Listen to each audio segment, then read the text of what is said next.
سڵاوتان لەبێت و ئەم کاتتان باش بینەرانی عزیزی تەلەڤیزیۆنی کۆمەڵە لەگەڵتانم بۆ پێشکەشکردنی بەنامەی ڕاستەوخۆی ئەمڕۆی تەلەڤیزیۆنی کۆمەڵە لە بەرواری یەکشەممە 16 مانگی ڕێبەندان لە بەنامەی ئەمڕۆماندا میوانداری بەڕێزان هاوڕێ تووبا ئەلیاسی هەڵسوڕاوی سیاسی و هاوڕێ کامران ڕەسووڵی هەڵسوڕاوی سیاسی دەبین بۆ هیوایە چاکۆتایی لەگەڵمان بن. هاوڕێیانی خۆشەویست سڵاوتان لێبێت، زۆر سپاسکە بەشدارن لەم بەنامەیەدا. منیش سلااو لێ و لە تەلەڤیزیۆنی کۆمەڵە و لە میوانی بەڕێستان دەکەم هەوادارم بەرنامەیەکە باشی چێت بەرەوە بچێت. زۆر سپاس. هاوڕێ تووبا. سڵاو ڕێزم هەیە بۆ ئێوە بۆ بینەرانی ئازیزی بەرنامەکەتان و سڵاویشم هەیە بۆ میوانی ئازیز کاکەمران. زۆر سپاسکە بەشدارن. هاوڕێ تووبا پرسیارەکان بە ئێوەوە دەست پێ بکەین. شۆڕەشی ژینە بە خاڵە بەلهێز و لاوازەکانی 5 مانگە بەردەوام بووە و خەڵک شەقامیان چۆڵ نەکردووە بە بڕوای بەڕێستان پێویستە لەمەوە بەدواوە ئاڕاستەی شۆڕش بەرەو کوێ بڕوات کە بە قازانجی بەرەی ئازادی خوازی کۆمەڵ بێت. سەرەتا لە پەیوەندی لەگەڵ ئەوەی کە پێش ئەوەی کە ئێمە بڕۆینە سەر ئەوەی کە بزانین ئاراستەکان بەرەو کوێ بگۆڕین بۆ ئەوەی بە قازانجی بەرەی ئازادی خوازان بێ بزانین کە شێوازەکە هەتاوەکو ئێستا چۆن بووە، کە کاریگەریەکانی چۆن بووە و سەرکەوتنەکانی یا خاڵە بەهێزەکانی چ بوون یا خاڵە لاوازەکانی باشترە بێژین چ بوون کە وا ئەکات کە ئێمە ناچار بین باس لە گۆڕینی ئاراستەکە بکەین. بە بڕوای من ئەم شۆڕشە هەر لە سەرتاوە ئەتوانی وەکو شۆڕشێک وەکو ڕاپەڕینێکی سەرتاسەری چاوی لێ بکەی و خاڵ زۆرە کە ئاماژەی پێ بکەی بۆ ئەوەی کە بیسلمێنی کە ئەم شۆڕشێکی سەرتاسەری بووە چوون لە زۆرینەی هەرە زۆری شارەکانی ئێراندا هەموو خەڵکاتنە سەر شەقام و یەک ڕیزیەکی باش بە تەواوی کۆمەڵانی خەڵکەوە دیار بوو کە یەک دەنگ و یەک ڕێساتنە پشتی یەک و لە هەموو شارەکاندا توانیان پشتیوانی لە یەکتری بکەن. بەڵام ئەوەی کە وامان لێکابی لە گۆڕینی ئاراستەکە بکەین ئەوەیە کە ئامانجەکانی ئەم شۆڕشە ڕوخانی کۆماری ئیسلامی ئێران بووە و هەتاوەکو ئێستاشی لەگەڵ بێ ئەوە لە 5مین مانگی ئەم شۆڕشەداین، بەڵام کۆماری ئیسلامی ئێران هەروە لەسەر پێی خۆی ڕاوەستاوە و شۆڕشەکەش سەر ڕای ئەوەی کە هەوراز و نشێوی هەیە و کزی و لاوازی پێوە دیار بووە بەهێزیشی هەبووە، بەڵام هێشتای نەیتوانیوە سەرکەوتن یا ئامانجەکانی خۆی بپێکێ. هەر بۆیە ئەمە وامان لێکە کە بیر لەوە بکەینەوە کە بزانین هۆکاری ئەوەی کە هەتاوەکو ئێستا ئەم شۆڕشە نەیتوانیوە بگا بە ئامانجەکانی چی بێ. بە بڕوای من هەم هۆکاری دەرەکی هەیە هەم هۆکاری نێوخۆیشی هەیە. هۆکارە نێوخۆیەکانی ئەگەر تەماشا بکەین سەر ڕای ئەوەی کە شۆڕشێک تۆ نابێت چاوەڕوان بی کە نظامێک کە زیاتر لە 4 دەیە لەسەر کارە و بەهۆی دەسەڵاتی سەرکوتکەرانەی خۆیەوە توانیویەتی سەروەت و سامانی ئەم سەرزەمینە بە تەواوی خەرجی بەهێزکردنی دەسەڵاتی خۆی بکاوە بەکرێگیراوی یەکجار زۆری بۆ سەرکوتکردنی خەڵک لە دەوری خۆی کۆ کردوێتەوە لە ڕێگای ئەوانەوە زۆر باشی دەتوانێت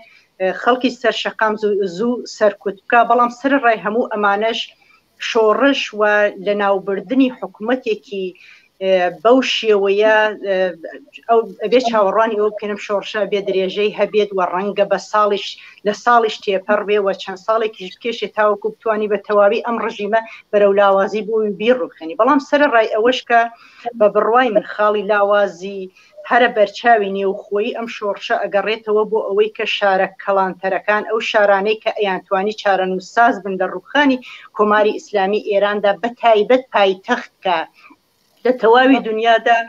پایتەخت شوێنێکی چارەنووسازە لە بەهێزی و لاوازکردنی دەسەڵاتی هەر حکوومەتێکدا، بەڵام لە ئێراندا نە پایتەخت بەو شێوەی کە پێویست بوو هاتنە سەر شەقام و نە شارە گرنگەکانی دیکەیش کە هەم لەباری ڕێژەیی و هەم لەباری گرنگی دام و دەستگاکانی ڕژیم و هەم لەباری ئابووریە و هەم لەباری ڕێژەییەوە شارەکانی وەکو تەورێز شوزانم ئیسفەهان کەرەج شارە گەورەکان بەو شێوەی کە پێویست بوو نەهاتنە سەرکار و ئەمە خاڵی هەرە لاوازی ئەم شۆڕشە بوو. جا بۆ ئەوەی کە بتوانین ئاراستەکە بگۆڕین بە بڕوای من پێویست بە گۆڕینی ئاراستەکە ناکە هەر ئەو ئاراستەی کە هەتاوەکو ئێستا هەبووە بە شێوەی مەدەنی خەڵک لەسەر شەقام بوون هەروە بمێنێتەوە بەڵام ئەو شارە گەورانەی کە کاریگەریان هەیە لە ڕووخانی کۆماری ئیسلامی ئێرانە چ لەباری ڕێژەیەوە چ لەباری دەسڵاتی ڕێژیمەوە لەوێ لەباری نظامی و ئابوووریەوە ئەم شارانە ئەبێت زیاتر بێنە سەرکار و بتوان بەو شێوەیە زەخت و زۆر لەسەر شارەکانی دیکە کەمتر بکەن و وا بکەن کە ڕێژیم ناچار بێت کە هێزە سەرکوتکەرەکانی خۆی دابەش بکات لە هەموو جێگاکان ئەگەر بەم شێوەیە ئاراستەکە بگۆڕین کە شۆڕشەکە سەرتاسەری بێتەوە بەو شێوەی کە لە بەلوچستان و کوردستان بەهێز بوو شارە گەورەکانی دیکەش ئاوا بەهێزی بێنە سەر شەقامەوە بە بڕوای من بەو شێوەیە ئەتوانین هەم زووتر بگەین بە ئامانجەکانمان هەمیش کۆماری ئیسلامی زووتر لە مەرگ نزیک بکەینەوە بەڵام لە پاڵی هەمووی ئەوانەشدا شتێکی دیکەش کە من پێم وایە زۆر گرنگە بۆ ئەوەی کە بتوانین کاریگەریمان هەبێ و تێچووی کەمترمان هەبێ ئەویش ئەوەیە کە ئەو یەکڕیزی کە هەر لە سەرەتایەم شۆڕشەوە بە شۆڕشەکەەوە دیار بوو ئەو یەکڕیزیە نەکرد بپارێزین ئەبێ بەهێزتریشی بکەین چونکە و یەکڕیزیە لەو ئاستەدا نەبوو کە بە بڕوای من بتوانانی ئەم ڕێژیمە بڕوخێنە ئەبێ زیاتر بەهێزی بکەین مەبەسم لە یەکڕیزی لە نێوان هەموو گەلان و نەتەوەکانی بندستی ئێرانە کە ئەم یەکڕیزیە بێ بەهێزتر بکرێت بە تایبەت یەکڕیزی لەگەڵ ناوەندگەراکانەوە مەرکەزگەراکانە کە زیاتر ڕێژیمیان هەتاوەکو ئێستا لەسەر کار ڕاگرتووە و زەربەگەیاندن لە بەرژەوەندیەکانی ڕژیم چونکە تۆ ڕژیمێک کە بتەوێ بیڕوخێنی ئەبێ بەرژەوەندیەکانی بخەیتە خەتەرەوە ئەم بەرژەوەندیانە لە نێو کۆڕ و کۆمەلگای نێودەوڵەتیدا بێن بەرژەوەندیانەی بخەیتە خەتەریوە هەم لە ناوخۆی وڵاتیشدا ئەو شوێنانەی کە ڕژیم لەسەری ڕاوەستاوەوە خۆی پێ ئەبا بەڕێوە هەم لەباری ئابووری و هەم لەباری نظامی و هەم لەباری دەسەڵاتەوە ئەبێ ئەو شوێنانەی بخەیتە خەتەریوە تاوەکو بتوانی زووتر لە مەرگ نزیکی بکەیتەوە هیوادارم توانی بێتم وڵامێک بە پرسیارەکەتان بدەمەوە. بەڵێ زۆر سپاس دەستچاوتان خۆش بێت ئەڕۆینە لای هاوڕێ کامران ئەگەر هاوڕێ کامران بڵێ هەندێک کەسایەتی ڕەوت و لایەنی سیاسی بۆ پێکهێنانی ئێتلاف و بەرە کۆمەڵێک مەرجیان هەیە یەکێک لەوانە پەیوەند بوون بە یەک پارچەی خاکی ئێرانە ئەم بابەتە چۆن ماناکرێتەوە؟ زۆر سپاس ئەمە بەر لە هەموو شتێک دەبێ یەک سریشی ڕوونکەینەوە ئەو شتێکە لەو لایەنەوە کە هەمیشە دەکوترێت و تا ئێستا جوای پێ نەدراوەتەوە وەکو ئەو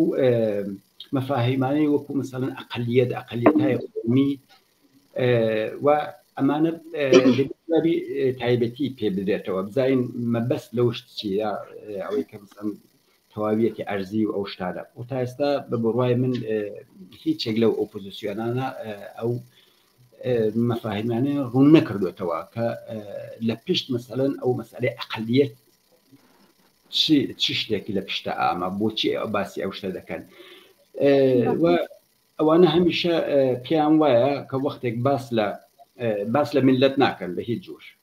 چونکی لەگەڵ منافی ئەوانە ناگونجێت و بە هیچ جۆرێک باس لە مەسەڵەن بڵێ میلەتە بندستەکان ناکردرێت دوای ئەوە ئەمە زۆر جار مەسەڵەن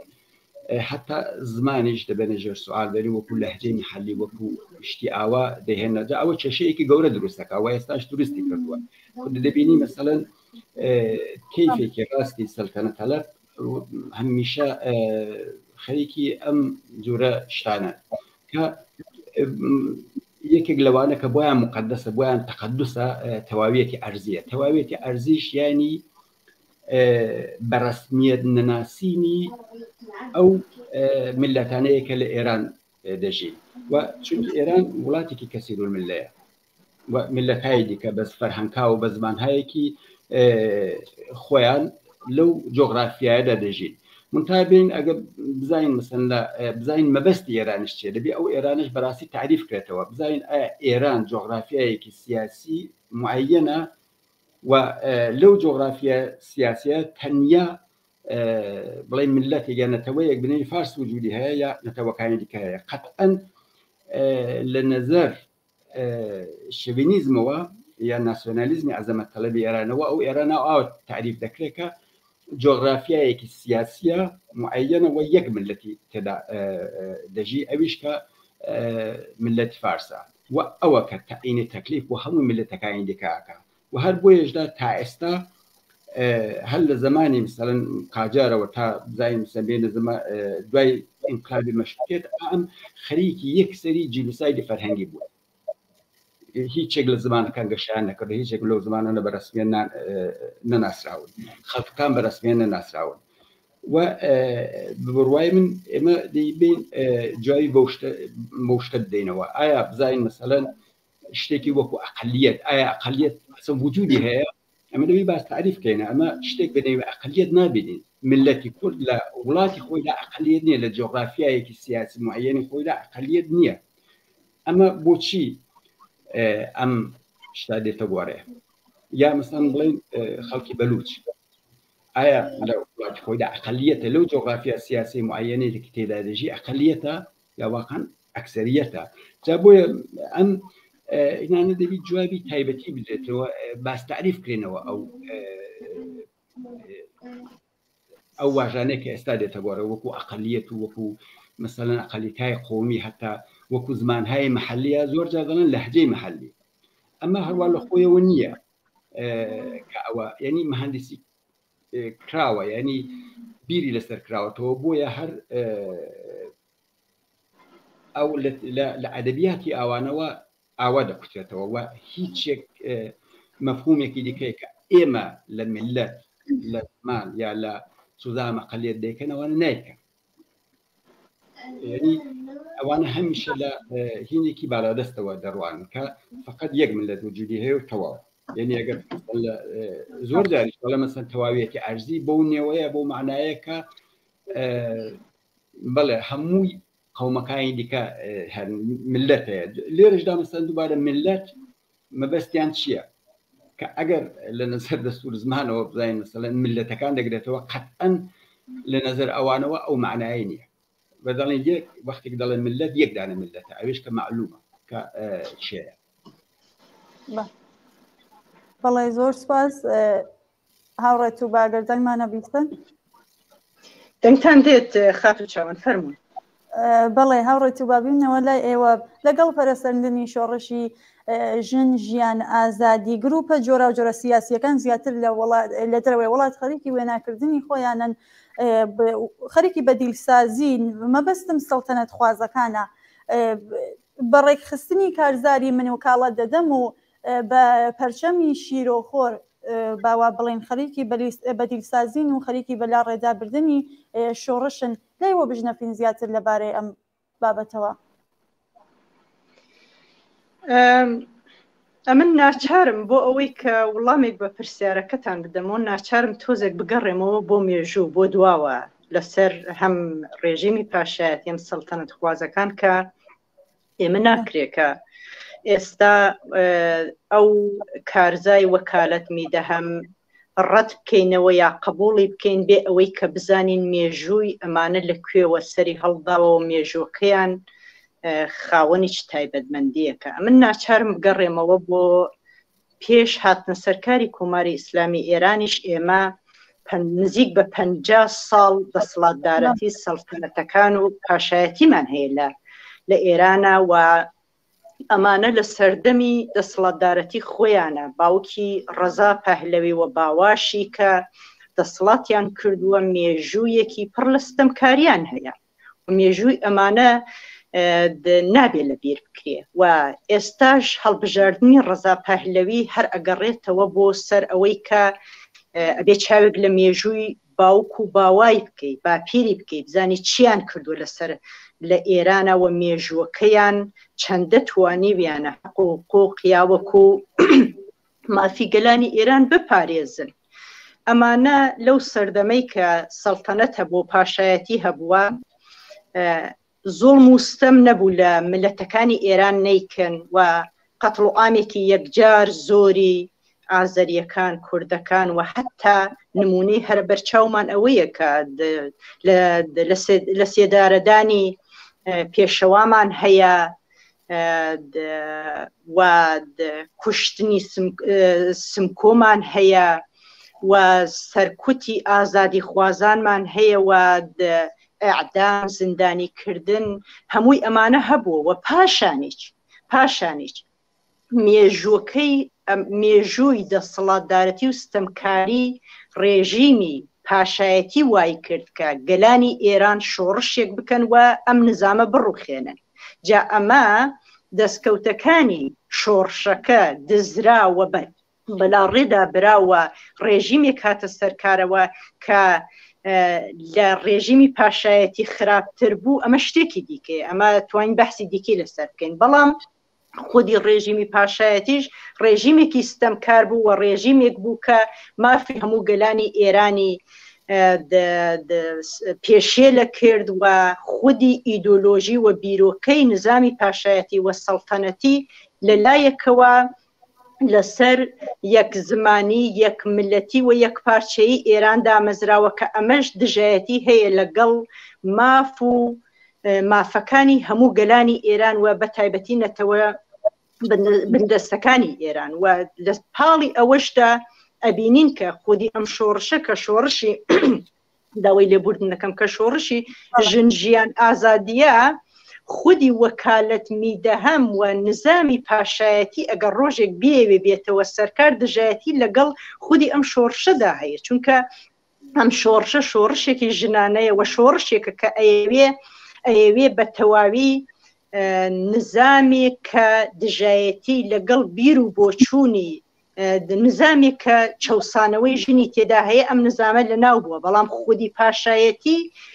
پاشایەتی پیا و مەحوەرە، کەواتە هەر خودی ئەوەی کە ڕزای پەهلەوی ئەوەی کە وەکالەت ئەدەی بە ڕزای پەهلەوی دژایەتی لەگەڵ خودی شۆڕشەکەدا هەیە. جار بۆیە بە بڕوای من داوای لێبوردنەکە و منە و ماوە تۆزێک ناساغ بووم هێشتای هاتووم بە تەواوی باش نەبووتەوە. جار بۆیە ئەوەی کە کارزای وەکالەت میدەهەم بە بڕوای من لە چەند بارەوە هەڵەیەکی زۆر گەورە بوو و شۆڕشەکەی بەلاڕێدا بێت. لەلایەکەوە لەوەی کە ئەتوانم بێژم زەربەیەکی گەورەی لە یەک ڕیزی نێو ئۆپۆزیسیۆنی ئێرانیدا و ئەمە وای کرد کە تەواوی فوکوس لەسەر خودی شۆڕشەکە نەما و بەلاڕێدا برا بۆ لای کارزای وەکالەت میدەهەم و ئەمە وای کرد کە هەمان کاتیشا وای کرد کە شەقامی بڕێک کەس کردەوە، چونکە ئەو خەڵکەی کە هاتوونەتە سەر شەقام ئەیانەوێ ساختارێک بگۆڕن. ئەم ساختارە چییە؟ ساختارێکە کە دموکراسی تێدا نییە و مافی نەتەوەکانی ئێرانی پێشێل کردووە و هەڵاواردنی تێدا هەیە. جا خودی نظامی سەڵتەنەتی کە ئێستا ڕزا پەهلەوی نوێنەرایەتی ئەو نظامە ئەکاوە ئەیەوێ نوێنەرایەتی هاتنە سەرکاری نظامێکی لەو چەشنە بکە، خودی ئەو نظامە نظامێکە هەڵاواردنی هاتیێدا. کەواتە خودی ئەو خەڵکەی کە ئێستا هانە سەر شەقامە ئەیانەبێ شۆڕشێک بەڕێوە بوون ئەم شۆڕشە ساختارێکی دیکتاتۆر بە تەواوی لەناو بووە، ساختارێکی دیموکراتیک بێنێتە سەرکارەوە و ئەو ساختارش کە بێتە سەرکارەوە ئەبێت بە پێی شایستە سالاری بێت. واتە هەر کەسێکە بێتە سەرکار، هەر کەسێکە لە داهاتووی ئەو حکوومەتەدا ئەو نظامەدا ئەو سیستمەدا کاری پێبدرێ ئەبێ بە پێی توانا و مێژووی کاری سیاسی خۆی بێ. بەڵام ڕزا پەهلەوی هەمومان باشە زانێت ئەوە لە دوای ڕوخانی نظامەکەی باوکی هەتاوەکو ئێستا لەسەر سەروەت و سامانی دزراوی گەلانی ئێران ژیان و خۆشگوزەرانی خۆیەکە، هەتاوەکو ئێستا یەک فیشەکی بەرامبەر بە جمهوری ئیسلامی نەتەقاندووە، لە خۆشگوزەرانی خۆی نەگوزراوە، هیچ کارێکی نەکردووە بۆ ڕوخانی ئەو ڕێژیمە و هیچ خزمەتێکی بە کۆمەلگای ئێران نەکردووە، تەنیا لەبەر ئەوەی کە باوکی شابووە ئێستا بێت ئەم دەسەڵاتەی پێ بدەیتەوە. ئەمە ڕاستیە من پێم وایە تۆزێک نەک تۆزی ئەسەن لە ئەساسەوە هەم دژایەتی لەگەڵ خودی ئەم شۆڕشەدا هەیە و لە پاڵی ئەوەشدا ئەمە ئەوە ئەگەیەنێ کە ئەوانەی کە خوازیاری هاتنە سەرکاری نظامی سەڵتەنەتین هێشتای بە تەواوی باوەڕیان بە باڵغبوونی کۆمەلگای ئێران نییە و هێشتای پیان وایە کە کۆمەلگای ئێران کۆمەلگایەکی وشیار نییە و کۆمەلگایەکە کە ئەگەڕێتەوە بۆ ئەو سەردەمەی کە ئەوان ئێرانیان بەجێهێشتوە چونکە زۆرێک لەوانەی کە داکۆکی یا بێژم خوازیاری هاتنە سەرکاری سەڵتەنەتەکانن ئەوانن کە لەو سەردەمەدا ڕێژیمی پاشایەتی ڕووخاوە و هاتوونەتە دەرەوەوە کاریان کردووە بۆ ئەوەی کە ڕۆژێک بێت ئەم ڕژیمە بگەڕێنەوە سەرکاری خۆی و ڕۆژێک بێت ئەم نظامە بگەڕێنەوە سەرکاری خۆی و نظامی پاشایەتی و سەڵتەنەتی درێژە پێ بدەن کەواتە هێشتای بەو دیدگایی سەردەمی ڕووخانی ڕێژیمی پاشایەتی و هاتنە سەرکاری کۆماری ئیسلامیەوە بیرەکەنەوە پیان وایە کە خەڵکی ئێران و خەڵکی گەلانی ئێران خەڵکێکی ناباڵغن توانای ئەوەیان نییە کە ئەم نظامە بڕوخێن و نظامێکی دیموکراتیک بێنە سەرکار هەر بۆیە ئەیانەوێ بە شێوەیەک لە شێوەکانیش لە ڕاستیە ئەتوانم بێژم ئەیانەوێ لە ڕێگای ڕەزا پەهلەویەوە عەدەیەک کەسن ئەیانەوێ لە ڕێگای بە بڕوای من لە ڕێگای ڕەزا پەهلەویەوە بگەن بە دەسەڵاتی خۆیان و بگەن بە بەرژەوەندیە کە لە مێژە کاری بۆ ئەکەن کە لە داهاتووی ئێراندا ڕەزا پەهلەوی ناچار بکەن کە ببێت ینی نظامی پاشایەتی دامەزرێنێتەوە ئەگینا ئەگەر ئێمە چاو لە ڤیدۆیەکی ڕەزا پەهلەوی بکەین کە ساڵێک پێش ئێستا وتوێژێکی لەگەڵ کراوە زۆر بە ئاشکرا ئەڵێت من نامەوێ سمەتی بنەماڵەی خۆم وەربگرمەوە ئەمەوێ ئینسانێکی ئازادم و من پێم وایە کە خەڵکی ئێران بۆ خۆیان توانای ئەوەیان هەیە کە نظامێکی دیموکراتیک و ئازادی خواست بێنە سەرکار و زۆر کەسی بەتوانا هەیە کە بتوانێت لە داهاتووی ئێراندا کاریگەری هەبێت و نظامێکی باش بەڕێوە بووە نەک ئەوەی کە دەسڵاتێک بە من بدرێت ئێستا ڕەنگە ڕەزا پەهلەویش هەر لە ژێر فشار و گوشاری ئەم عەدەیە لە کەسانێک کە خوازیاری دەسەڵاتی خۆیان و لەبەر بەرژەوەندی خۆیان فشار تێرن بۆ ڕەزا پەهلەوی ئەیانەوێ ئەو کارە بکەن یەک شتی دیکە کە ئاماژەی پێ بکەم ئەویش ئەوەیە کە لە پەیوەندی لەگەڵ خودی من وەکالەت میدەم بە بڕوای من لەلایەکی شەوە تا ئەندازەیەک من بە باش ێزانم ئەو کاریان کرد بۆچی چونکە هەر خودی ئەم من وەکالەت میدەهەم وای کرد کە ڕەزا پەهلەوی وە سەڵتەنەت خوازەکان بزان کە ئەمان نەمەشروعیەتیان هەیە و نە لایەنگریشیان هەیە چونکە گەر تەماشای زۆرێک لە وتوێژەکانیان ئەەکەی زۆرێک لەو خەبەرنگارانەی کە قسە لەگەڵ ڕەزا پەهلەویاکەن پێی ئەڵێن تۆ هیوا و ئومێدی 85 ملیۆن ئێرانیت و ئەو غروورەیان لە ڕەزا پەهلەویدا دروست کرده بوو کە تۆ زۆرینەی خەڵکی ئێران تۆی ئەوێ ولا نزیک بە 65 ملیۆن خەڵکی ئێران کە ئەیتوانی دەنگ بە من وەکالەت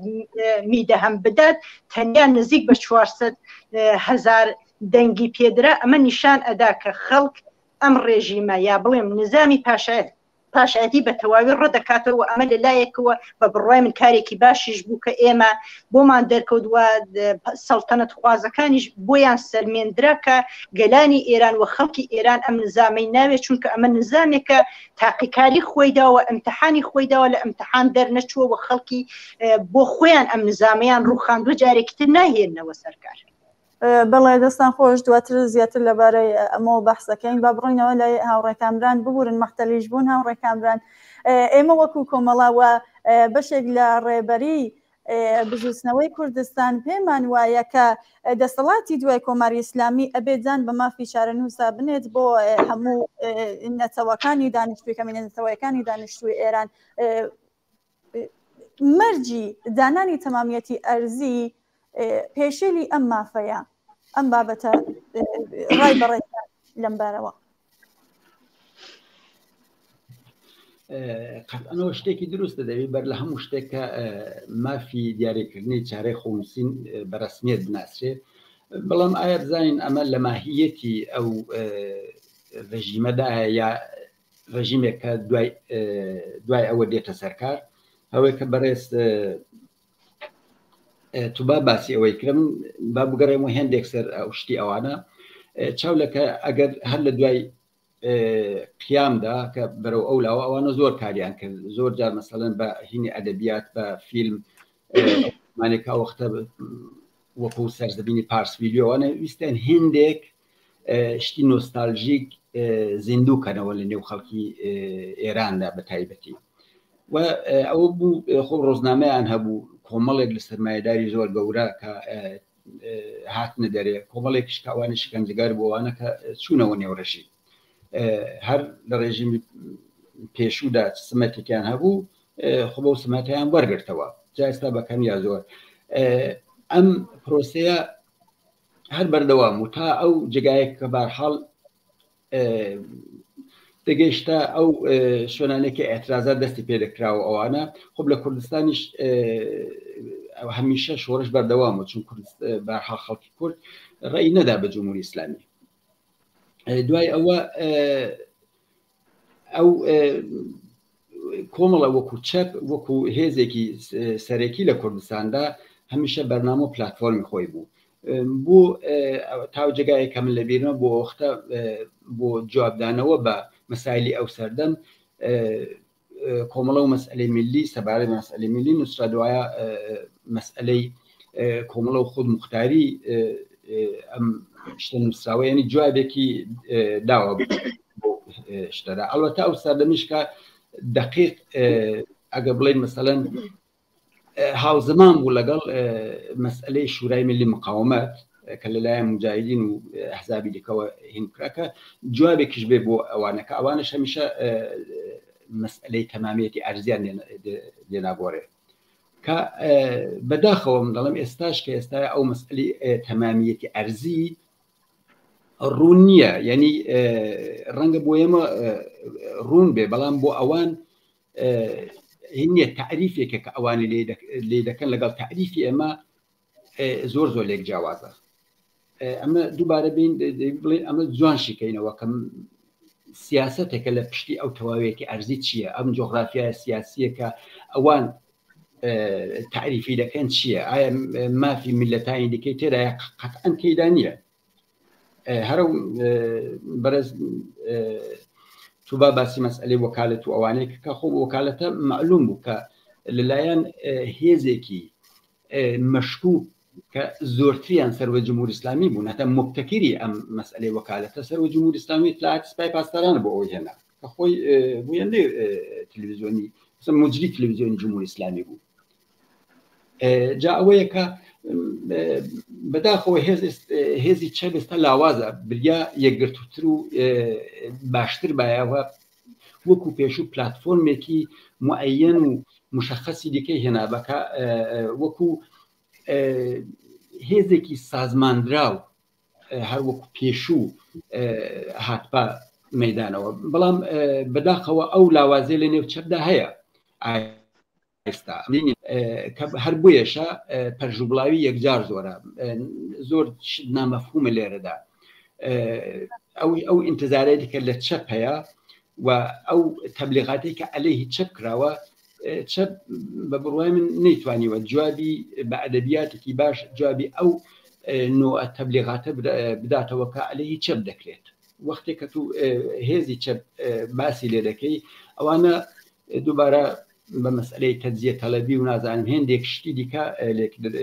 ئاوای تعریف دەکەنەوە دوای بزانین تەجزیە تەلەبی چییە تەجزیە تەلەبی خۆ گوناهە حەقیقی مەشروعە تا ئێستا تا ئەو جگایەکە بڵێم ئەو حەق مەشروعە لەلایەن چەپ مەسەڵەن لەلایەن کۆمەڵەوە چاوی لێ بکەین بە ڕەسمیەت ناسراوە وەکو مافی دیارەکردنی چارەنووس هەر ئەوەش بووە هۆیەک کە نیگەرانێکی گەورەی لە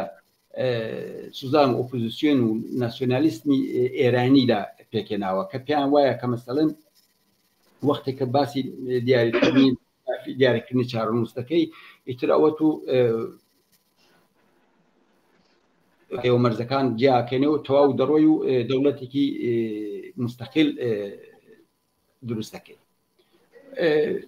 جا بۆیە کە من پێم وایە کە ئەوڕۆ دەبی چ منسەجمتر بێ بە بەرنامە و پلاتفۆنێکی باشتر جوابی ئەو شتانە بداتەوە ئەو سوزانم ئەو واژانە باستەعریف بکاتەوە مەسئلەی ئەقەلیەت و نازانم حتا جوابی ئەو وەکالەتانە بدرێتەوە کە ئەسن بناغی ئەو شتانە چییە و یەک مەسئلەی مهم لێرەدایە کە ئەوڕۆ مەترسیە کە ئەم دێمە سەری لێرەدا ئەویش بۆچی یەکدەف ئەو مەسئلەی وەکالەت هاتە بوارێ هۆکاری چی بوو هۆکارێکی کە ڕەنگە زۆر هۆکارێکی سەرەکی ئەوە بوو کە چاولەکە گەڕێنەوە هەر لە دەوڵەتی خاتەمیرە ساخت و پاختێک لە مەحبینی تەیفی سەڵتەنەت تەڵەب بوو ئینا بوو ئەوانەی کە پێیان دەکۆی ئیسلاح تەڵەب مذاکراتێکی زۆریشیان بوو و تا ئێستا بڵاو نەکرانەوە هیچ شتێک لەو شتانە و حتا خودی ڕزای پەرلەوی پێغامی نا هیچ وەخت وەکو ئەوەی کە پێ دەڵێن بەرانداز ناتە گۆڕێ بەو شەهرەوە ناتە گۆڕێ هەر پێی وا بوو دەبی بە ڕێفۆرم بوەردرێتەوەوانە جا کە وەختێک ئەو شۆڕشە ژینای ژنجیان ئازادی گەشتە ئەوجی خۆی کە دەبینێ لێرەدا ئەو وکالەتەکە باس لە کودەتایەک دەکرێت مەترسی ئەوەیە کە زۆر ئەگە چاو لێ بکەین مەسەن خودی ڕەزا شاه خودی شاش هەر بە کودەتا هاتنە سەرکارەوە بۆیەکە لێرەدا کە بۆچی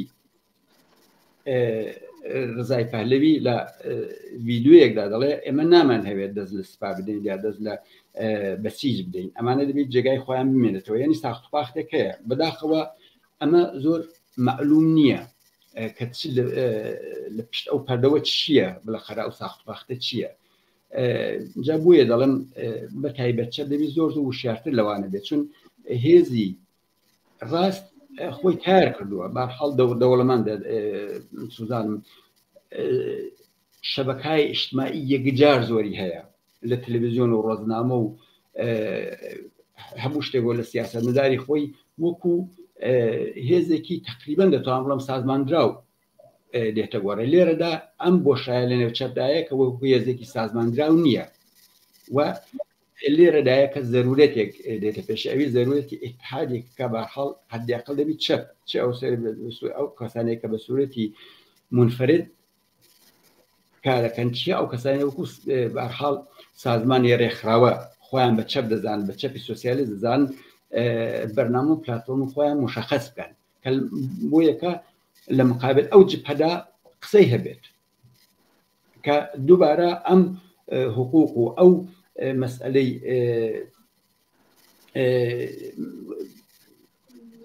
ئەوانەی ئەو چەوسانەوەی ملەتەکانی دیکە نێتەوە وەڵ دووپات نەکرێتەوە ئەمە زۆر مهمەکە چەپ لێرەدا ئەم وەزیفەیەکی زۆر زۆر گەورەی هەیە ئەو وەزیفە گەورەشی ئەوەیە کە دووبارە اتحادێکە کە لە بینی ئەوانە دەبیت یا تەنیا منزورمونێک قسەی لێ بکرێت وەکو هێزێک لە مقابل ئەوانە بەرپەرچی ئەو جۆرەشتانە داتەوە کامران دواتر لەبارەی ئەرک وەزایفی نیروگەلی چەپ زیاتر قساکەین دەستان خۆش بێ بە بڕۆینەوە لای هاوڕێتوبە گەر حاضر بێت هاوڕێتوبە لە پێشتریش شارم پێ کرد کە زیاتر لەبارەی ئەو کارزاری من وەکاڵەت ئەدەمە قسە بکەینەوە و لە مقابڵیشدا کارزاری من وەکاڵەت نادەم ئێوەتان ئەم دەبارە کاریگەریەکانی لەسەر شۆڕش قسە بکەنەوەتان شۆڕشی کەستر کردەوە بەڵام لە کوردستان و بەلوچستان کاریگەریەکان نەبینین لێوە بژنەپین زیاتر ئەمن پێم وایە بەش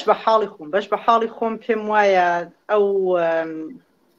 کارزای وەکالەت میدەم تازە کارتێکی سوتاوە لە ڕوانگەی منەوە چون ئەگەر تەماشای بکەی ئەبینی کە ئامانجی خۆی نەپێکە ئەوان پێیان وابوو کە ئەیانەوەی لە ڕێگای من وەکالەت میدە هەمەوە بەو غرورە و بەو ئیرادەیە کە پیان وابوو زۆرینەی خەڵکی ئێران لە پشت ئەوانە ڕێژیمی پاشایەتی قبوڵە لە ڕێگای ئەوە مەشروعیەتێکی یەکجار زۆر بۆ ڕەزا پەهلەوی بەدەستێرن بەڵام بە 400,000 دەنگەوە ئەتوانی بێژی ئەم ئەم کارتە تر کارتێکی سووتووە هەر بۆیە من بەش بە حاڵی خۆم پێم وایە پێویست نەکا ئێمە زۆری لەسەر کار بکەین و پێم وایە ئیتر مادام کارتێکی سووتووە وردە وردە ئیتر کاریگەریەکانیشی نامێنێ لەسەر ئەم شۆڕشە دیارە ڕاستە شۆڕشەکەی تا ئەندازەیە کەس کردووە شەقامی کەس کردووە بەڵام بەو حاڵش من پێم وایە کە وردە وردە شەقام دەست پێ ئەکاتەوە بەڵام کاریگەریە ڕوون و بەرچاوەکانی ئەوە بوو کە ئەتوانم بێژم ئەوە بوو کە تا ئەندازەیەک نایەکگرتووی خستە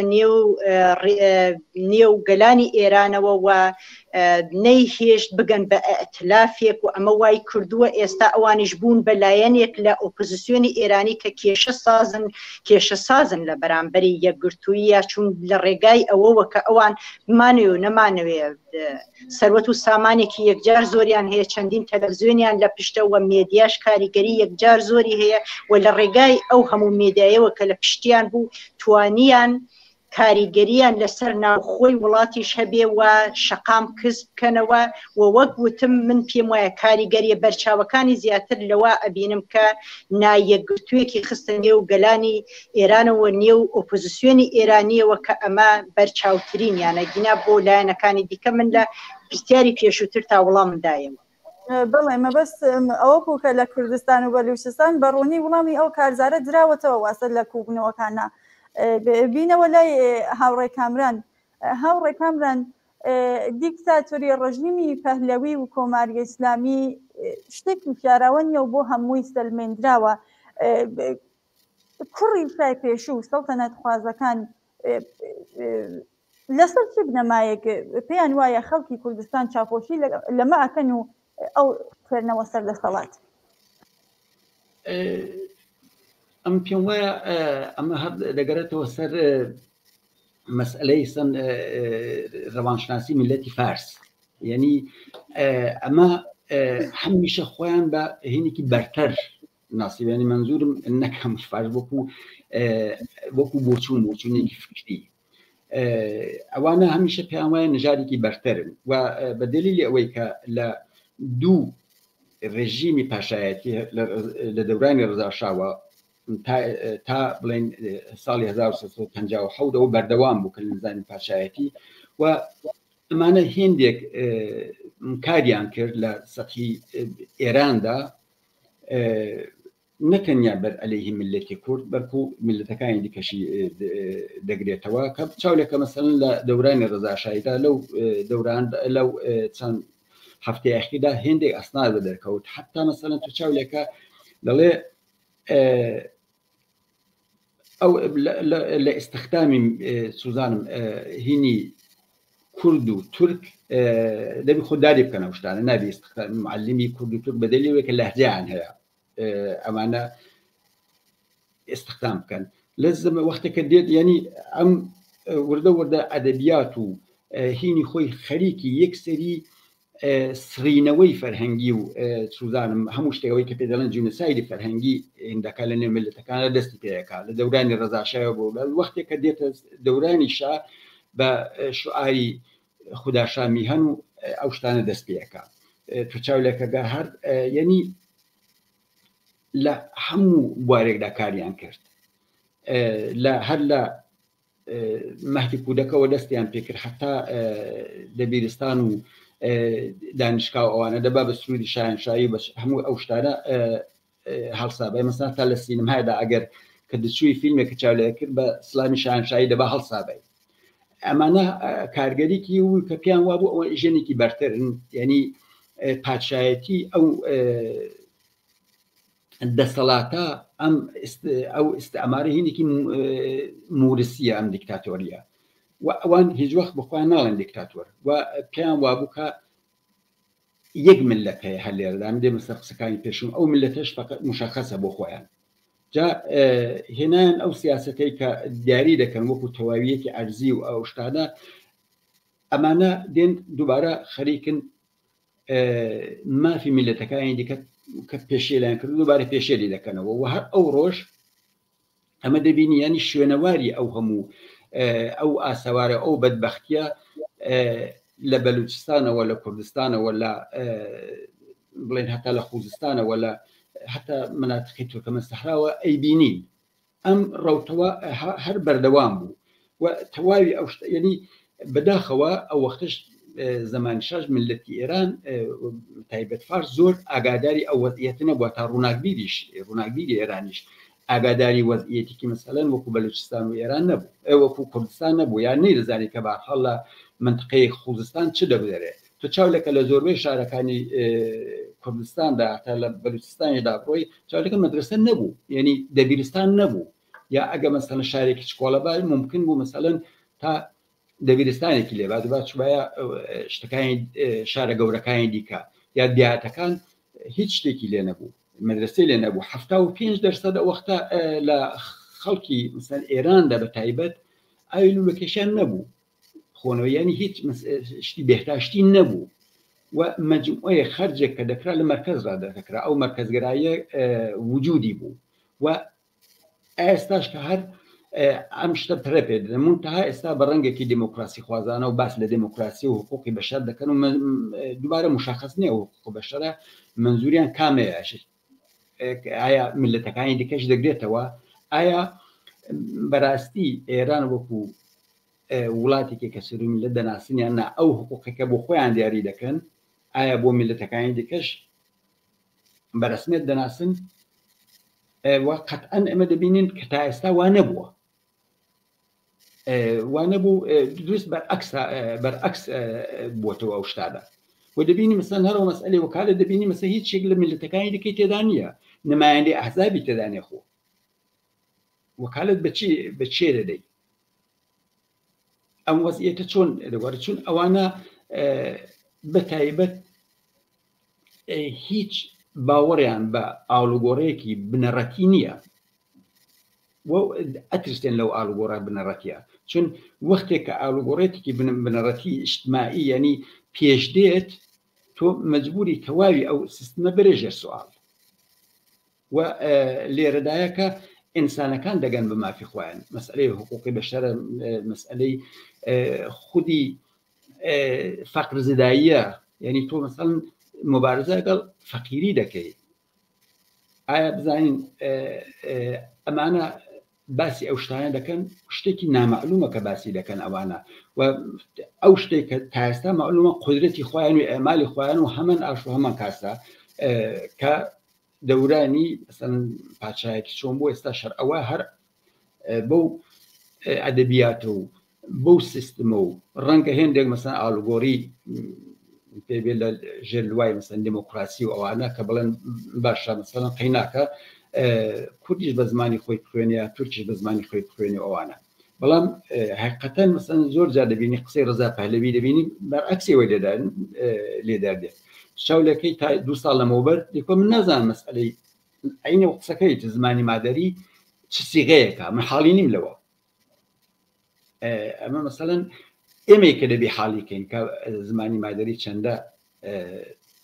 کاریگەری هەیە چەندە مهمە یعنی بەشێک لە هویەتی ملەتێک کە ئەوانە بە ڕسمیەتی ناناسن و ئەو کێشەیە کە ئێستا هەر لە ئێستاوە کە دەبی بە بڕوای من ئەمە حەل کرێ بێتە ئاراوە ئەو شتە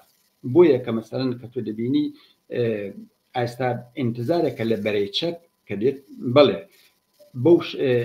ئەویش بە پارچەم و پلاتفۆرمی خۆی بێتە مەیدانەوە کە بڵێ بابە حەقی ملەتەکان هەیە دەبی دیاری بکرێت لە وێستاوە ئەو مەرزە بە بڕوای من ئەو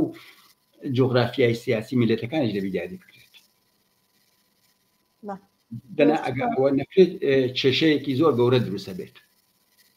بەڵێ دەستان خۆش بێت هاوڕێت تووبا ببینەوە لای ئێوە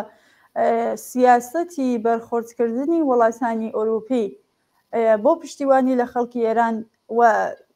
پێشلکرانی مافی مرۆڤ کە لە توولی ئەمە اعتراضاتە کراوە ئایا لە تەحریما فقط خۆلاسا بێتەوە؟ بەداخەوە میکەکەتان بەستراوە هاوڕێت و با دەنگی ئەوەم نییە؟ داوای لێ بردم بەرەوەی دەنگ لە دەور و بەرمەهات ناچار بووم دەنگەکە قەتکم ئەگەر ئیجازەم دەیبات تێبینێکی زۆر زۆر بچووک لەسەر قسەکانی کاکامران بێژم زۆر جوان ئاماژەی بە بابەتەکە کرد بە پرسیارەکە کرد بەڵام حەزەکەم یەکچێت وەکو ئەزافە بێژمینەیە ئەویش ئەوەیە کە بەڕاستی ئێمە ئەبێت یەک جار بۆ هەمیشە لە زەهنیەت و فکری خۆمانە کۆتایی بەوە بێنین کە ئذن هەتا بە فکری خۆشمان بدەین کە نظامێکی پاشایەتی جارێکی دیکە بێتەوە سەرکار و ئەویش بە حکمی ئەوەی کە ئەم نظامە ئێمە پێش ئەوەی کە خەبات دژی جمهوری ئیسلامی و ئەم ڕژیمە دەست پێ بکەین خەباتمان دژی ڕێژیمی پاشایەتی دەست پێ کردو چونکە ئەم ڕژیمەش لە هەموو مافەکانی ئێمەی لە هەموو مافەکانمان بێبەش کردووە و ئەسڵەن باوەڕی لەباری ئیدۆلۆژی و ساختاری نظامەکەی خۆیەوە باوەڕی بە مافەکانی ئێمە نەبووە جار بۆیە نابێ هیچ پرسیاری لێ بکەین بە بڕوای من و نابێ ئەسڵەن لە فکری خۆیشمانە ئیجازە بە نظامێکی ئاوا بدەین چونکە ئەم نظامە هیچ کۆمەلگایەکی وشیار و هیچ کۆمەلگایەکی ئاگاه و مافویست ئیجازە نادا نظامێک کە بۆ خۆی لە ناوی بردووە ڕووخاندوویە و نظامێکیش کە ئەمتحانی خۆی داوە سەرکەوتونە بۆ نظامێکی سەرکوت کردووە جارێکی دیکە بێنێتیوە سەرکار لە هیچ کوێی دنیا پێم وانیە چتی ئاوا ڕووبدا کە تۆ نظامێک بڕووخێنی و ئەم نظامە لەبەر ئەوە بیڕووخێنی کە نظامێکی ناداتپەروەرە و پڕە لە تەبعیز و پڕە لە هەڵاواردن و مافی نەتەوەکانی پێشێلکو جارێکی دیکە بێنیتیوە دەسەڵات بدەی بەم نظامە لە پەیوەندی لەگەڵ خودی پرسیارەکەتدا یەک شتمان لەبیر نەچێ نابێت لە بیرمان بچێکە کاتی دێتە سەر کۆڕ و کۆمەلگای نێودەوڵەتی ئەمان هەموو هەڵسوکەوتەکانیان و داکۆکی کردنیان لە مافی گەلانی دیکە و نەتەوەکانی دیکە و خەڵکی دیکە لەسەر ئەساسی بەرژەوەندەکانی خۆیانە کۆڕ و کۆمەلگای نێودەوڵەتی هەتا کاتێکە نەزانن کە حکوومەتی ئێران و ڕێژیمی کۆماری ئیسلامی ئێران مەترسیە بۆ سەر بەرژەوەندەکانی ئەمان هیچ کات داکۆکی لە ئێمەوە لە نەتەوە بندەستەکانی ئێران ناکەن و لە خەڵکی وەزاڵەهاتووی ئێران ناکەن بەڵام لە بیرمان نەچێکە لەم کۆتایانەدا ئایا بڵێم بە خۆشیەوە ئەلبەت ئەڵێم بە خۆشیەوە بۆیە ئەڵێم بە خۆشحاڵیەوە چونکە کۆماری ئیسلامی ئێران زۆر لە مێژەکە زڵم لە ئێمە لە هەموو نەتەوەکانەکە و دەیان ساڵە حمایەتی گروپی تروریستیەکە و دەیان ساڵە دەیان کاری کردووە کە کاری تروریستی لە دنیادا کردووە و بەڵام هەتاوەکو ئێستاشی لەگەڵ بێ مادام کۆڕ و کۆمەلگای نێودەوڵەتی بەرژەوەندی خۆیان هەیە لە پێناوی بەرژەوەندەکانی خۆیانە پشتیان لە هەموو ئەو جنایەتانە کردووە کە کۆماری ئیسلامی ئێران کردوێتی بەڵام لەم کۆتایانەدا ئەبینین کە لە شەڕی رووسیا و ئوکرایندا هەندێک بەڵگە و هەندێک فاکتا کەوتوتە دەرەوە کە ڕێژیمی کۆماری ئیسلامی درۆن و زۆر چەک و چۆڵی دیکە و یارمەتی بە رووسیا کردووە بۆ سەرکوتکردنی خەڵکی ئوکراین و ئەمە زیاتر ئەمە بەلای کۆڕ و کۆمەلگای نێودەوڵەتی وە گرنگە و پێیان وایە و ئێستا وردە وردە هاتوونەتە سەر ئەو باوەڕە نەکات لەبەر ئەو مەسلەی ئوکراین بەڵکو بەهۆی ئەوەوە کە کۆماری ئیسلامی ئێران چونکە تەحریمێکی یەکجار زۆریشیان خصوصە سەر کۆماری ئیسلامی و ئەبینن لە پاڵی هەبوونی ئەو تەحریمانە سپای پاسداران کە ئێستا لەباری ئابووریەوە بەشێکی بەهێزی ئەو نظامەی بەدەستەوەیە لە ڕێگای فرۆشتنی نەوت بەڕەش بە وڵاتانی دیکە ئەیەوێت بە شێوەیەک لە شێوەکان کاریگەری ئەم تەحریمە لەسەر کۆماری ئیسلامی کەم کاتەوە لە جێگایەکی دیکەەوە بە شێوەی ڕەش و نایاسایی پوڵ و سامان بۆ نظامەکەی بەدەستبێنێ هەمووی ئەمانە بەڵگەیان لەسەری هەیە و ئەزانن کە ئەم ڕێژیمە یەکێک لەو ڕێژمانەیە کە لە تەواوی دنیا زیاتر لە هەموو گروپێکی دیکە لە زیاتر لە هەموو حکوومەتێکی دیکە لە ڕێگای سپای پاسدارانەوە مخدراتێکی یەکجار زۆر ئەنێرێ بۆ وڵاتانی ئەوروپای و ئەمەش بەڵگەیان لەسەری هەیە جا بەم پێوەرە و لەسەر ئاکامی ئەم تێڕوانینەیان و لەسەر ئاکامی ئەم فاکتایانە کە لە بەر دەستیانە ئێستا وردە خەریکە لەو بیرۆکەیە نزیک ئەبنەوە کە بەڵێ کۆماری ئیسلامی ئێران تەنیا سەرکوتی گەلانی ئێرانی بندستی ئێران ناکا و تەنیا بۆ خەڵکی وەزاڵە هاتووی ئێران خراپ نییە و جنایەت دەرحەق بە خەڵکی سەرشەقام ناکا بەڵکو مەترسیەکی یەکجار گەورەیە لەسەر وڵاتانی دەوروبەر و لە تەواوی دنیادا مەترسیەکی گەورەیە بۆ تەواوی دنیا بۆیە هەر بۆیە هاتوونەتە سەر ئەو باوەڕەکە نەخێر هەر لە تەحریمەکاندا نەبوو بەڵکو لە کاتی ئەم شۆڕشەدا بەشێکی زۆر لە تەحریمەکانیان بەهێزتر کردوە بەشێکی زۆر لە ئەندامانی سپا چوونە نێو ڕیزی تەحریمەوە و وەکو تروریست چاویان لێکراوە بەرژەوەندەکانیان خرایە مەترسیەوە و لە پاڵی ئەوەشتا ئەبینین کە کۆڕ لە ڕێکخراوی مافی مرۆڤ ئێران کورسی خۆی یا بێژم جێگای خۆی لە پێگەی ژن لە کۆمیسیۆنی ڕێکخراوی مافی مرۆڤدا لە دەستداوە لە زۆرێک لە وڵاتەکاندا پەرلەمانی وڵاتەکان و وڵاتەکان سەفیرەکانی ئێرانیان بانگ کرد و نیگەرانی خۆیانیان پێ ڕاگەیاندن لە پەیوەندی لەگەڵ سەرکوتکردنی خەڵکی سەرشەقامدا و هەمووی ئەمانە شتهایەک بوو کە کۆڕ و کۆمەلگای نێودەوڵەتی کردیان و ئەوەش کە یەکێتی ئەوروپا دەنگی بەڵێیدا بە خستنە نێو لیستی ترۆری سپای پاسداران و دیارە هێشتا بە تەواوی تەسویب نەکراوە بەڵام دەنگی ئەرێنی پێداوە ئەمەش بۆ خۆی بە قازان بووە کۆڕ و کۆمەلگای نێودەوڵەتی بە بڕوای من ئەگەر خەڵکی سەرشەقام بەردەوام بن کۆڕ و کۆمەلگای نێودەوڵەتی لەبەر بەرژەوەندی خۆیان زیاتر ڕەنگە بێنە پشتی خەڵکی سەرشەقامەوە. بڵێ دەستان خۆش بێ ببوورن سەکانتانە بڕە ماوەی بەنامەکە کەم ماوە کا کامران پێم خۆش بۆ پرسیارە لە ئەوە بپرسم بە شێوەی دیار و بە شێوەیەکی دیار و کۆنکرێت خەڵکی کوردستان بۆچی دەبێ نەگەرانی هەڵوێستی ئەم ناسیۆنالیست و دەمارگرژانە بن؟ ئەمە دەگەڕێتەوە لە ئەوەڵیشتا شارەیەکم پێکرد چاولێکە ئەمانە هێزێکی دەوڵەمەندن چ لە بای ڕستانەی گروهێوە ینی ئەو شەبکە ئیجتماعیانەوە ساڵهای سەرمایە گوزاری دەکەن بۆ ئەو زروشتانە و ساڵهایشە لەسەر ئەو ڕەوتا ڕۆن لەسەر ڕەوتی بەرەسمێدن ناسینی میلەتەکانی دیکە و تا ئێستاژم دەڵێم ئێران وەکو وڵاتێکی چەند میلیەتیە کەسیرالمیلە ناناسن جا ئەوەیەکەن نیگەرانەکە لەوەدایە هەر بۆ ئەدەبیاتە هاتوونە بەرەوە هەر ئاوا دەڕۆن ئایا ئێمە بزانین ئەو هێزی بەرپەرشتانەوەمان هەیە یان نا ئێمە دەبی متحید بۆ خۆمان دروستکەین ئەوڕۆ متحیدی ئێمەش وەکو گەلایەن دیکەیە وەکو مەسەن بەلوز وەکو عەرەب وەکو ئەگەر ئاوا نەبی ئێمە دووبارە زەرەر دەکەینەوە چون دووبارە تویشی شەڕێکی دیکە دەبینەوە کە ئەوانە ئەگەر دێن بێسلا ئەو ئەتلاف یا بە هەر شتێکی دیکە کە ئەو دەسەڵاتە بێتە سەرکار خۆب قەتئەن ئەو وەزئیەتی کە خەڵکی کوردیا خەڵکانی دیکە تێدا هەیە هەر ئەو وەزئیەتە دەبێت ئەتا بۆ خەڵکی خودی ئەوانەیە کە کرێکانی یا زەحمەتکێشی هیچ تەفاوتێک نابینێت لە وەزئیەتی مەعیشەتی ئەوانەدا ئێمە بۆ چێ و شۆڕشە دەکەن ئەو شۆڕشە بۆ ئەوەیە دەکرێتکە سوزان کۆڵبەر نمێنێ لانیکەم ئینسانی زەحمەت نانێکێ بە لەسەر خۆیدا ئازادیەکە بێ کەس ببینی نیشتبوونەوە نەگیرێ کەس ببوونەی ئەوە کە بیر و باوەڕێکی جیاوازیە نەگیرێ شکنجە نەکرێت ئەم ئازادی و ئەو یانێمە بۆ ڕفایەکی ئیجتماعی تێدەکۆشین ئەگەر تۆ چاولێکە بگەڕێنەوە سەر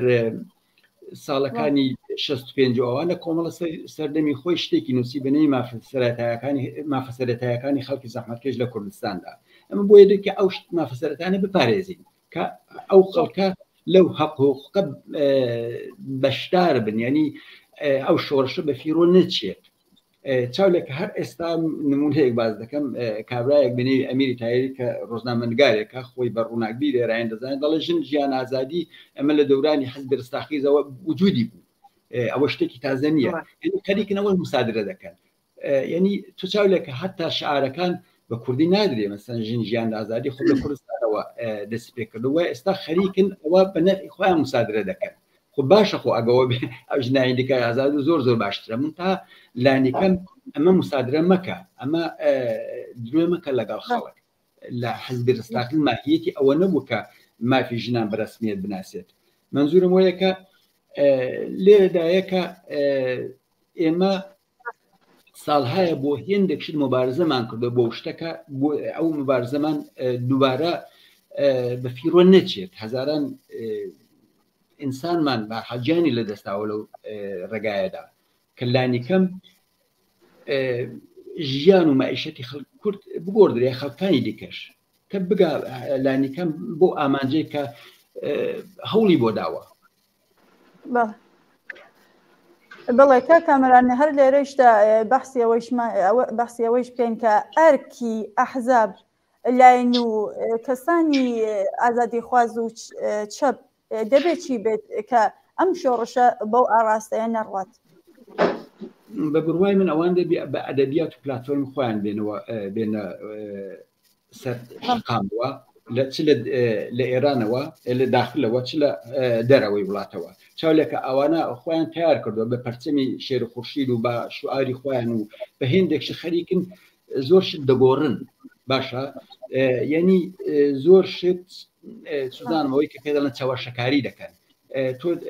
ئەوانە خەریکن زیندوو دەکەنەوە بۆ نمونە مەسەڵەن لە مەشهەددا بوو وابزانم کاتی خۆی چەند ساڵی 98 بوو جەماعەتێک کە ڕفۆرخوازەکان لەگەڵ جناحی تۆندرۆ بەرعەلەیهی ئەوانە بۆی کە بێنن مەسەڵەن ئەو وەختە کە ڕێیس جمهوریان انتخاب کردبوو بەدنێوی بکەن هێنان شوعاری هینا ڕەزا شار و حەدشاد دەیقەن ئەمانە لایەن خۆیانەوە دروست کرابوو و ئەوە وەکو فاکتێک دێنەوە کە ئێستا بەڵێ مەسەڵەن خەڵکی ئێران مەسەڵەن لە فلانە شاردا ئەویان کوتە دەرسوەتێکی وان نەبووە دەرسوەتێکی لە خودی ڕێژیم بۆ ئەو شتەی هێناوە تسەکە منزورم وەیە کە ئێمە دەبی ئەو شتانە پوچەڵکەینەوە بە بەرنامە و بە هینی خۆمان پێ لەسەر حەقی مەشروعی خۆمان داگرین جا ئەویش کە لەسەرەوەی هەمووانە حەقی دیاریکردنی چارەنووسی مافی میلەتەکانە جا ئێستا مەسەڵەن لێرەوە تۆ وەکو چەپێکی سۆسیالیست هەمووی ئەو میلەتانە دەگرێتەوە لێرشدا کە وەکو چەپی کوردی هین بە پلاتفۆرمی خۆ دەچی کە شعاری خۆتە بێ جێگەی و پایگای خۆتە بێ لەو گۆڕەپانی شۆڕشەدا بەڵێ زۆر سپاس هاوڕێ کامران زەمان زۆر کەم ماوە با ڕای هاوڕێت و باش بزانی زۆر بە کورتی هاوڕێت و بە ئەرکی ئەحزاب لاین و کەسانی چەپ و ئازادی خواست بۆ نەهێشتنی ئەم مەترسیە لەسەر شۆڕش چی دەبێت چی دەبێ بێت بە بڕوای من کامران زۆر جوان ئاماژەی پێ کرد من شتێکی زۆر زیاتر لەوەی کامرانم نییە تەنیا شتێک کە بۆ گرنگیەکەی دیسان منیش ئاماژەی پێکەمەوە ئەویش ئەحزابی کوردیە کە ئەحزابی کوردی ئەبێ زۆر ڕوون و ئاشکرا پێداگری لەسەر مافە نەتەوایەتیەکانی خۆیان بکەنەوە و مافی چارەی خۆنووسین ئەبێ کەمترین چت بێ کە ئێمە هەمیشە پێداگری لەسەر بکەینەوە و نابێ لە مێدیا و ڕاگەیەنە فارسیەکاندا زۆر بە ئەحتیاتەوە قسە بکەین بەڵکو ئەبێ زۆر پێداگری لەسەر مافە نەتەوایەتیەکانمان و سیستمێک بکەینەوە کە لە داهاتوو ئێرانە کە بە تەواوی مافەکانی ئێمە وەکو کورد بپارێزێ ئەمە زۆر گرنگە تەنیا ئەو بە وەکو گرنگیەکەی ئاماژە پێکەمەوە گینە کامران زۆر جوان ئاماژەی پێکرد شتێکی لەوە زیاترم بەڵێ دەستان خۆش بێ زۆر سپاس کاتمان نەما زۆر سپاس کە بەشدار بوون لە نێو بەرنامەکەماندا زۆر سپاس بەڵێ ئازیزان و بینەرانی خۆشەویست بەم شێوەیە هاتینە کۆتایی بەرنامەی ئەمڕۆشمان زۆر سپاس کە بینەرمان بوون ماڵاوە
سوور سەرگەردان دەستەم وێ ئەشتی گریەنی هەرچەند بە ئازار دەدریوە سەر بدێ و بووم نەبەسیوە سەر بدێ و بووم نەبەسیوە